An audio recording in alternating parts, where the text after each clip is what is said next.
Maurice Ernest Gibb, CBE, was a musician, singer, songwriter and record producer who achieved international fame as guitarist, bassist and keyboardist of the Bee Gees.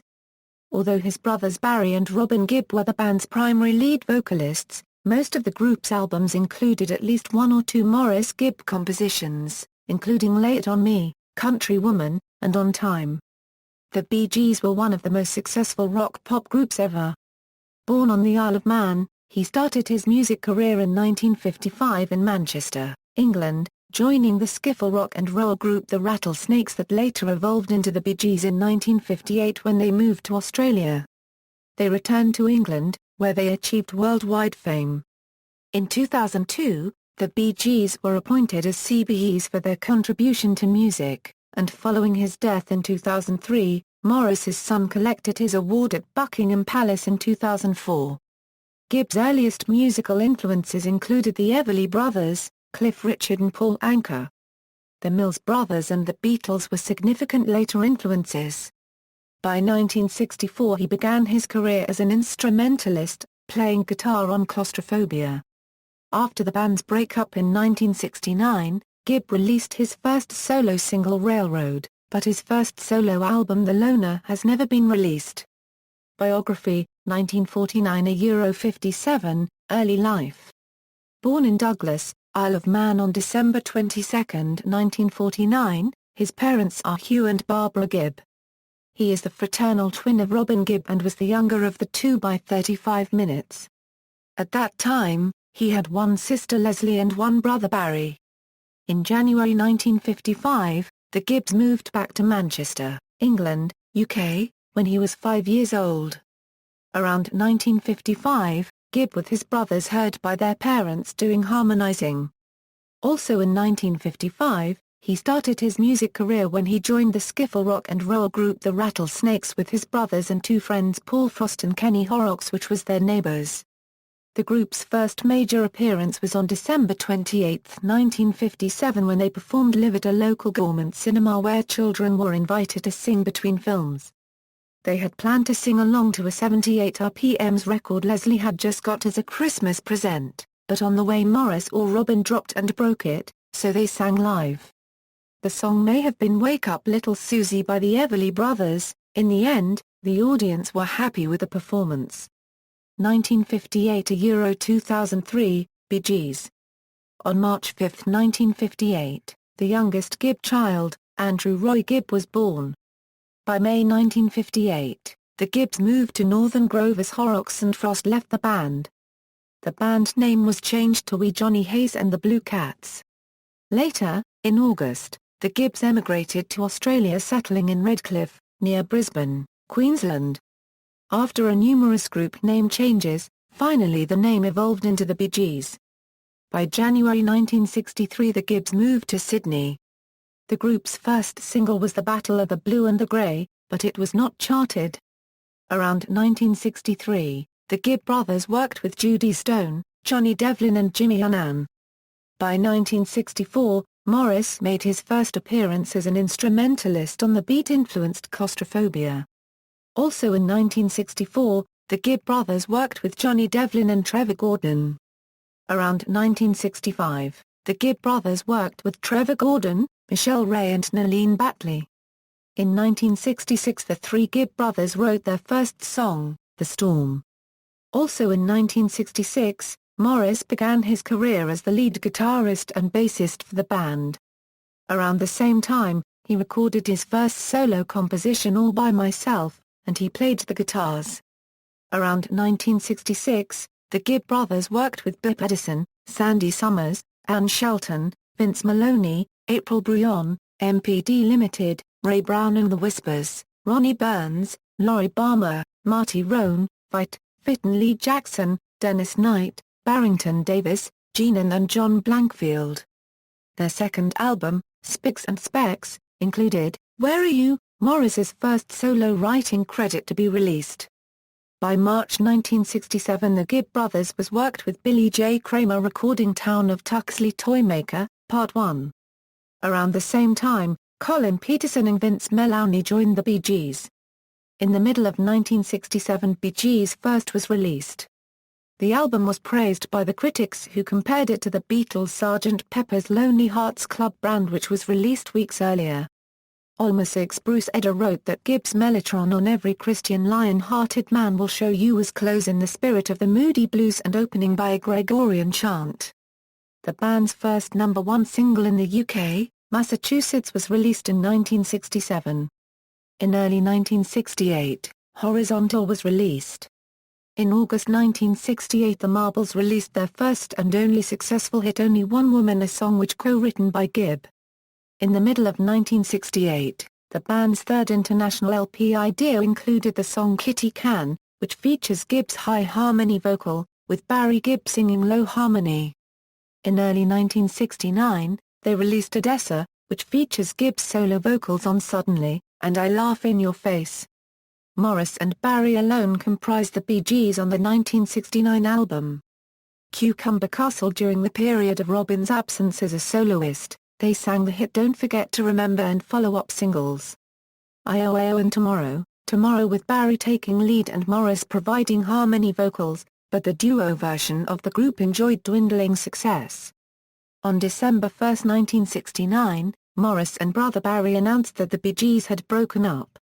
Maurice later began taking a few lead vocals such as You Know It's For You on To Whom It May Concern, and later Wildflower. In September 1986, the Bee Gees began writing and recording songs for their upcoming album ESP, on which Maurice took lead vocal on the song Overnight. The Bee Gees released their 23rd album, This Is Where I Came In, which included his compositions, Walking on Air, and Man in the Middle. Solo work and outside projects. Around 1969, Gibb worked with his next-door neighbor, Beatle Ringo Starr, and the result was the track Modulating Maurice, but it was not released. In March 19, 1969, the same day that Robin Gibb announced his plans as a solo artist, Gibb and his bandmates recorded and later released Tomorrow Tomorrow. Gibb played piano on the track Saved by the Bell as well as bass on Mother and Jack, both songs performed by Robin Gibb for his first solo album. In April 1970, he released his first solo single Railroad, backed by I've Come Back. His debut solo album, The Loner, has not yet been released. All of the songs on the album feature guitar work by Stone the Crow's Leslie Harvey. In May 1970, the album Sing a Rude Song was released in the UK, and Maurice sang lead vocals on the 3 songs on the album. Around 1970, Gibb played piano on George Harrison's song Isn't It a Pity, and Genesis' Phil Collins remembers him being present when he played on that song. Also in 1970, he formed a supergroup The Bloomfields with Billy Lowry and Heads, Hands and Feet member Johnny Harris, and they recorded a short version of The Loner, which was released as a single in 1972 and intended for the film Bloomfield in 1971. He produced Lulu's 1971 song Everybody Clap, which features Gibb on guitar, Leslie Harvey on guitar, former Manfred Mann and Cream member Jack Bruce on bass, and Led Zeppelin's John Bonham on drums. Also in that year, he played bass on Billy Lowry's 1973 song Freedom. Wings' Jimmy McCulloch played guitar on that song, and he suggests that it was recorded at around the same time as Everybody Clap, with Stone the Crow's Maggie Bell providing backing vocals. On January 17, 1972, Gibb produced, with Billy Lowry, Baby Come On Home, and Have You Seen My Angelina, released as a single also in that year. In April 1972, Gibb produced Jimmy Stevens' album Don't Freak Me Out, called Paid My Dues in U.S. Also in 1972, Gibb produced Drift Away, an album released by Bob Saker and Mike Berry. It features a cover version of On Time, Gibb's composition from 1971, and was originally used as the B-side of My World. In 1973, Gibb produced and played bass on Jimmy Stevens' songs Maggie May, Fiddler's Tramp, Tennessee, Sinner, Yoko, She Put Love in My Soul, with Bee Gees guitarist Alan Kendall and Jimmy McCulloch on guitar, Pete Wilshire on acoustic guitar, Zoot Money on keyboards, Paul Jones on harmonica and others. In August 1973, Gibb participated on Andy Gibb's first recording session performing Windows of My World, and My Father's a Rebel. In 1981, he recorded some instrumental tracks for his unreleased instrumental album Strings and Things. In 1978, Gibb produced with Steve Klein Osmond's album Steppin' Out, a cover version of Rest Your Love on Me, which was originally recorded by the Bee Gees on Children of the World sessions in 1976, but was used in 1978 as the B-side of Too Much Heaven. Also in 1978, Gibb composed The Love That Was Lost, with Blue Weaver on keyboard and arranged by Mike Lewis, who also arranged for the disco group KC and the Sunshine Band. In 1980, Gibb co-wrote with Tim Rice Last Affair of the Heart, which was recorded by Elaine Page in AIR Studios in London along with Secrets, and Carried Away. In 1982, Gibb took part in Barry's recording of the song Eyes That See in the Dark, a song that was originally intended for Kenny Rogers' album of the same name. In August 1982, Gibb wrote and recorded Spirit of the Snow, which was originally intended for the film A Christmas Carol. Gibb worked with Robin on the album How Old Are You?, which was released in 1983. In 1984, Gibb also worked with Robin on his fourth solo album Secret Agent. Gibb co-wrote Shine, Shine, and The Hunter, and both songs were released on Barry's second solo album Now Voyager in 1984. In 1985, Gibb produced Robin's fifth LP Walls of Eyes with Tom Dowd. In 1985, Gibb sang background vocals on Larry Gatlin's songs Indian Summer, which was released on Gatlin's album Smile with Gatlin and Roy Orbison on lead vocals. Another track Didn't We Call It was not released. In 1986, Gibb produced Corola's album Runaway. Also in 1986, Gibb participated on the Bunbury songs Up the Revolution, Fight, Bunbury Afternoon, and Seasons.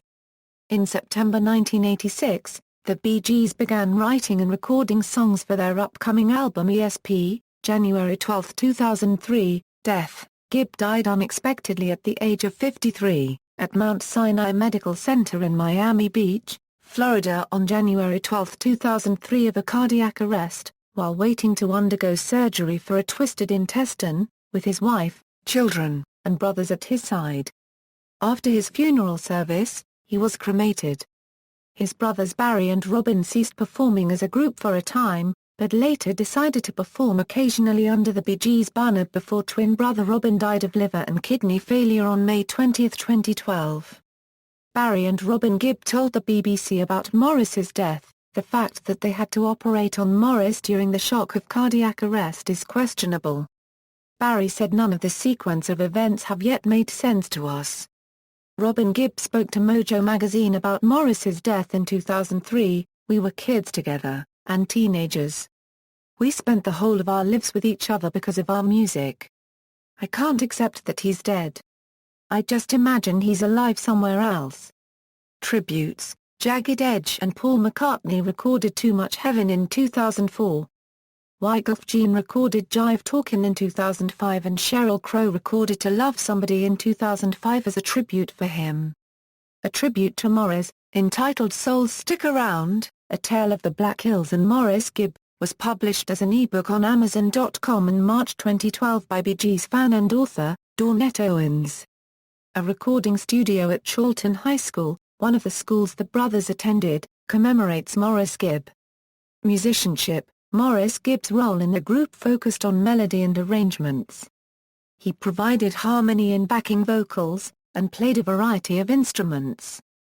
Very early on in 1965 and 1966 he played lead guitar, but as early as 1966 he was playing other keyboards and strings in the studio. Bee Gees records from 1967 to 1972 are dominated by Maurice playing bass and piano, along with mellotron, rhythm guitar, and other parts. The piano on songs like Words and Lonely Days is Maurice Gibb's sound. Maurice played an ARP synthesizer on the track Sweet Song of Summer, which closed their 1972 album. To whom it may concern, on stage he usually played bass guitar, with an additional musician taking bass when Maurice switched to piano. Maurice was less influential in the disco Bee Gees sound of 1975 to 1979, when he primarily played bass. After that time, for the last 20 years of his life, he primarily played keyboards on stage and in the studio, but also occasionally lead guitar. In the reunited Bee Gees from 1987 onward, Maurice was the group's resident expert on all technical phases of recording, and he coordinated musicians and engineers to create much of the group's sound. As a songwriter, Gibb contributed primarily to melody, with his brothers writing the lyrics that they would sing on the finished song. It is difficult to identify his contributions because the songs were so shaped to the singer, but his brothers' continued writing collaboration with him on solo projects shows how much they relied on him. Maurice sang lead on average one song per album. He was sometimes known as the Quiet One for his less obvious contributions to the group, but privately he was a good teller of stories, who immensely enjoyed talking with fans. His reputation as a mild-mannered, stabilizing influence with two very ambitious brothers continued through his life.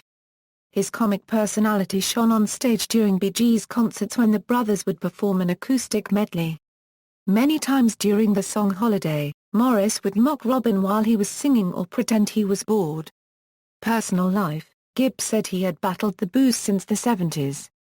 John Lennon introduced him to his favorite drink, whiskey and coke. "If he had given me cyanide, I would have drunk the cyanide, I was so in awe of the man." With his neighbor Ringo Starr he would go out drinking. It got to the point where he became unreliable and prior to going on stage would have to feel his way along the wall to get there, according to Barry. One factor in Maurice's recovery was the active intervention of his brothers, who had recently lost youngest brother Andy. In an interview, Maurice acknowledged that his final years of alcohol abuse had been driven by his failure to reach Andy before his death, and his subsequent guilt. After rehab, Maurice started to rediscover his family again, spending quality time with them. To celebrate this, he and Yvonne renewed their wedding vows in 1992. The ceremony was attended not only by many members of their families but many of the friends Gibb made whilst at the rehabilitation center. Personal relationships: Gibb met Lulu through Colin Peterson. Lulu recalls about Maurice, "I thought Maurice was cute, so I said, in that case, tell him to stop talking about me and take me out. He did just that. I never expected much to come from this, but in fact our relationship grew, after a fashion. Going steady is quite the wrong way to describe what was happening between us. Going unsteady might better sum up the way we fell in and out with each other." According to Lulu, she, Maurice and Robert Stigwood watched Pink Floyd at the Seville Theatre. Later, after his relationship with Lulu had become public knowledge, he said, "Lulu and I met on the Top of the Pops TV show 3 months ago, and then at the Seville Theatre in London last month." Later in 1968, Lulu was seen out on the town with Davy Jones of the Monkees. Jones was also a friend of Maurice's. As Gibb recalled, "Davy Jones was a good friend of mine. I broke it off with Lulu over the phone and Davy called me up and said I am going to ask Lou to dinner with some friends, is that all right? I said, yes, I am not going out with her anymore, have a ball, and threw the phone down. They then took so many photos of them and made it look like a 6-month romance, but she had only been out with him that one night, she did not even want to go out. She phoned me the next day and she was crying, saying she was sorry." Maurice later regretted not accepting her apology. "We just grew up, that's all," Maurice admitted. "We were miserable apart and when we started going out again, it got so that I didn't want to be with anyone. I used to phone her up from Los Angeles about twice a day. Then she'd call me back. We used to make about 90-minute calls." And on this same year, Gibb was seen around town with a Hungarian singer Sarolta Zalatni, but he later insisted, "I'm not a Casanova and it's almost unfortunate. I've never been publicized to be available. Because of the stories of my affairs with Lulu and Sarolta, the fans feel, oh, we won't bother about Maurice because he's always got a steady girl." Gibb recalled the first meeting with his future in-laws. "I went up to Glasgow to meet Lou's parents, and I was told that Billy, who is younger than Lou, would be at the station to meet me. I got off the train and was walking along the platform when I saw him. I didn't need to speak, I knew it was Billy and I went up to him and said, 'You're Billy, aren't you?' He said, 'You must be Maurice,' and we had met." The couple married in February 18, 1969 and divorced in 1973. Their careers and his heavy drinking forced them apart and they divorced, childless, in 1973. Gibb later stated they both drank, "We didn't have any responsibilities, we'd just party." He married his second wife, Yvonne Spencelli Gibb, on October 17, 1975. They had 2 children, and their marriage lasted until his death. Maurice's alcoholic nadir came in 1991, when he pulled a gun on his wife and kids after a month-long bender. She left him and immediately went over to brother Barry's house, refusing to come back until he had done something about his drinking. Maurice went into rehab, calling Yvonne, telling her he was going to stay because he really wanted to stop drinking. She said that was the call she had been waiting for. Discography, studio albums, soundtracks, singles, references. External links: Maurice Gibb at the Internet Movie Database, Who Do You Think You Are? Gibb Family History on YouTube.